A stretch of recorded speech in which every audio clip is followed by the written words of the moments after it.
O desempenho da renda fixa deve superar o desempenho da renda variável durante o governo Lula, isso de acordo com o André Jakurski, que é o sócio fundador e também diretor da JGP, e se você não conhece ele foi um dos fundadores do banco BTG Pactual. E além disso, de acordo com ele, por mais que as ações subam, no médio prazo é difícil que elas superem o desempenho dos ativos atrelados a juros. Isso tudo considerando a expectativa de manutenção da taxa Selic em níveis elevados nos próximos anos. E nesse vídeo a gente vai falar um pouco sobre o porquê que os juros devem continuar elevados nos próximos anos e quais são os impactos desses juros elevados em ativos de risco, como por exemplo as ações. E o vídeo já começa com um ensinamento muito relevante, que é o fato de que você não deve considerar o retorno esperado de um único ativo, como por exemplo das ações. Igual ele falou, pode ser que as ações subam nos próximos anos por conta de todo o contexto que a gente está vivendo, mas mesmo assim é possível que no médio e longo prazo os juros tenham um retorno melhor do que as ações. O ensinamento aqui é você sempre precisa considerar o retorno relativo entre diferentes classes de ativos. Não é porque uma classe de ativos está valorizando que ela vai se tornar um bom investimento. Se você tem um outro investimento que eventualmente possa ter um resultado melhor e às vezes até mesmo com menos risco, naturalmente faz sentido pensar que essa segunda opção é muito mais vantajosa porque ela é muito mais eficiente em te entregar resultado sem correr tanto risco assim. Então, se você tem ativos que têm, por exemplo, o mesmo retorno esperado, mas um deles tem muito menos risco, obviamente você vai correr para o que tem menos risco. E se ele está falando que eventualmente, de acordo com a análise dele, as ações vão ter um resultado pior do que os juros, e muitas vezes você investe em juros, investe no Tesouro Selic, investe num CDB, investe em algum título de renda fixa, você tem um risco menor, faz sentido pensar que talvez compense mais você ficar com uma parcela mais relevante da sua carteira em títulos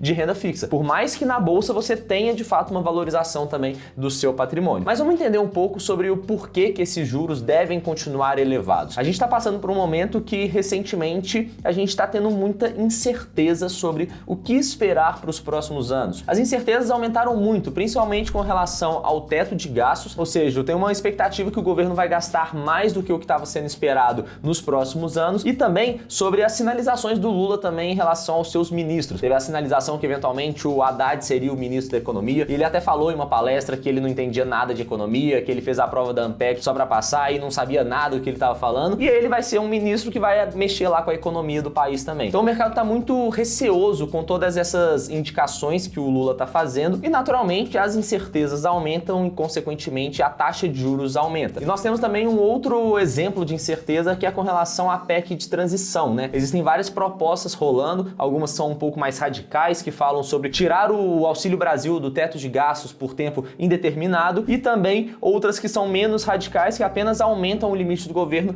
em 2023. E o fato é que quanto maiores forem esses gastos permitidos e quanto maior o prazo que eles vão ser permitidos, pior vai ser para o país no futuro. Por quê? Basicamente, quando você aumenta o nível de gastos do governo, a gente vai ter várias consequências. A primeira delas que eu separei aqui pra gente falar, você vai ter um déficit primário em 2023, ou seja, as despesas do governo elas vão ser maiores do que a receita, isso tirando os juros também, né? Então o tanto que o governo está arrecadando vai ser menor do que o tanto que ele está gastando. E se você entende minimamente de finanças pessoais, você sabe que você não pode gastar mais do que você tem de salário. E essa ideia, ela também é válida para o governo. E se o governo tem um déficit primário, o governo vai ficando cada vez mais endividado. Essa é a segunda consequência que eu separei aqui. O governo vai ficando mais endividado, e se essa dívida crescer mais do que o crescimento do PIB, a relação dívida sobre PIB também aumenta, e isso é péssimo para o país. De toda forma, esses gastos a mais do governo, eles precisam ser compensados no futuro de alguma forma. O governo pode, por exemplo, aumentar os impostos para aumentar a sua arrecadação, só que isso vai diminuir a renda disponível das pessoas, que é o tanto que elas recebem menos os impostos, né? Então o tanto disponível para o consumo vai ser menor e naturalmente vai estimular menos a economia. O governo pode emitir moeda, só que isso funciona como se fosse um imposto invisível, né? Porque isso vai gerar inflação, isso vai corroer o poder de compra da população no longo prazo, e o governo também pode simplesmente fazer um corte de gastos, ou seja, otimizar a sua estrutura de gastos para gastar menos do que está ganhando. Só que dado todo o cenário que a gente já conhece, do que a gente pode esperar do Lula, será que isso é verdade? Será que ele vai conseguir fazer isso? E será que ele tem interesse em fazer isso? E aí todo esse cenário aumenta a incerteza, aumenta a expectativa do mercado de que seja necessário deixar a taxa Selic em patamares mais elevados para justamente tentar controlar essa inflação ao longo dos próximos anos. E isso gera um impacto em toda a economia e também gera impacto em ativos na bolsa de valores, como por exemplo as ações. O primeiro impacto que a gente tem no mercado financeiro é que os títulos de renda fixa eles vão render mais. Se você tem um título de renda fixa, como por exemplo um CDB, uma LCI, um título do Tesouro, esses títulos vão ter uma rentabilidade maior, principalmente se eles forem títulos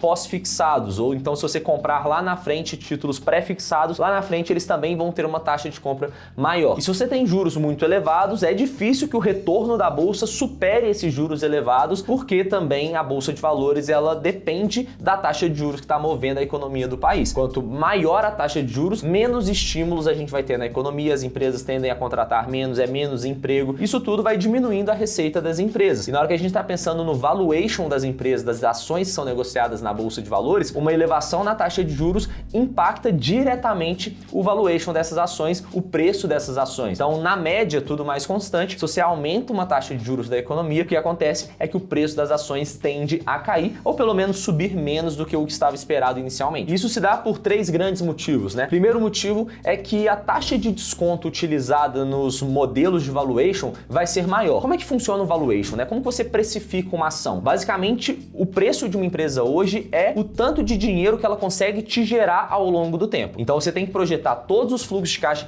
que essa empresa vai gerar eternamente e trazer cada um desses fluxos de caixa a valor presente, ou você não pode somar dinheiros em tempos diferentes. R$1.000 hoje é diferente de R$1.000 daqui a 10 anos. Então, para você comparar esses fluxos de caixa, você precisa somar todos eles em uma mesma data. Então, você desconta todos esses fluxos de caixa, traz tudo a valor presente, soma tudo e esse é o valor de uma empresa de forma bem simplificada. E se você tem uma taxa de desconto, uma taxa de juros maior, o valor presente desses fluxos de caixa vai ser menor, consequentemente, o valor dessa empresa vai ser menor. O segundo impacto dessas taxas de juros é que essas empresas que são mais endividadas, elas vão ter mais despesa financeira, ou seja, o lucro líquido dessas empresas vai ser menor, porque elas vão pagar mais juros, já que a dívida dela está ficando mais cara e, consequentemente, o lucro líquido é menor, o fluxo de caixa disponível para o acionista também é menor. E isso, igual eu falei, o tanto que uma empresa vale hoje é o tanto de dinheiro que ela consegue gerar para os sócios ao longo do tempo. Se esse fluxo de caixa disponível para os sócios é menor, o que a gente vai ter um valor presente menor também, ou seja, o preço das ações tende a diminuir. E o terceiro impacto é que existem alguns setores, algumas empresas específicas que elas são mais impactadas devido a esse aumento de taxa de juros, ou seja, com a economia um pouco mais estagnada, com uma inflação elevada, tudo isso pode prejudicar a receita dessas empresas e, consequentemente, uma queda na receita pode também prejudicar todo o resultado dela no final do período e a ação cai. Isso tudo que a gente está fazendo é uma análise do porquê que eventualmente a taxa de juros deve continuar elevada nos próximos anos, dado todo o cenário que a gente está vivendo, e se isso de fato se concretizar, qual que seria o impacto na renda fixa e também na bolsa de valores, depois da gente ter escutado essa fala do André Jacurs, que falou que a renda fixa deve render mais do que as ações nos anos do governo Lula. O que você acha? Será que isso vai de fato se concretizar? Será que as ações vão render mais ou menos do que a renda fixa? Deixe sua opinião aí nos comentários e eu te vejo no próximo vídeo. Um grande abraço e até lá!